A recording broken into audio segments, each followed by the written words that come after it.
እዩና ኤፍሬም እንግዲህ በሩታ ምክንያት ተጣልተዋል። ያም ማለት እንግዲህ አንተም እሷን ከወንድም ያለያይተህ ለራስ ማድረግ አትችልም፣ ሄርሜላንም አንተም አይሳካላችሁም ያሰባችሁት በማለት እንግዲህ ኤፋ በጣም ትልቅ ጭቅጭቅና ክርክር አንስቷል።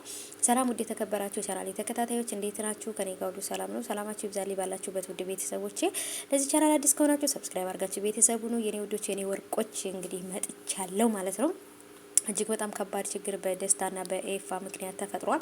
ያም ነገር እንግዲህ በእነሱ መሀል የተፈጠረው ነገር እንግዲህ ኤፋ አሁንም ቢሆን ሄርሜላን ከወንድሜ ራቂ ማለት ብቻ ሳይሆን ሄርሜላን ብቻ አይደለም ከአብርሃም ማራቅ ያለብኝ፣ ደስታንም ከሩታ ማራቅ አለብኝ። ስለዚህ እነሱ በመሀል ገብተው ነው የልጆቹን ሕይወት እያደፈረሱ እያበላሹ ያሉት ብሎ በማሰብ እንግዲህ በሁለቱም ወገን መሀል ላይ ቆሞ እንግዲህ ለእውነት እየፈረደ ያለ ልጅ ነው ኤፋዬ፣ የኔ ጀግና ማለት ነው። እውነት እኔ ምንም ነገር ኤፋ ቢያደርግ አስቦበትና ትክክለኛ ነገር ነው ብሎ የሚያስበውን ነገር ነው የሚያደርገውና ያረገውም ነገር ደግሞ አሁንም እንትን ነው ብዬ ነው የማስበው። በእርግጥ ኤፋዬ ወንድምህ ነው ሩታን ትቷት የሄደው፣ አብርሃም ነው ጥፋተኛው። ስለዚህ አብርሃምን ስቲል እስከዛሬ ድረስ ጠብቃ ሲሰለቻት ነው ሩታዬ የራሷን ውሳኔ የወሰነችው ማለት ነውና ስለዚህ አላቅም ደስታ ጥፋት አለበት ብዬ አላስብም። ምክንያቱም በቃ ጠብቆ አብርሃም እሷን አልፈልግም ከዚህ በኋላ የራስሽን ህይወት ኑሪ ከኔ ህይወት ውጪ ባላት ሰዓት ላይ ነው ሰው ያስፈልጋታል ብሎ ደስታ ከጎኗ የቆመው ማለት ነውና ስለዚህ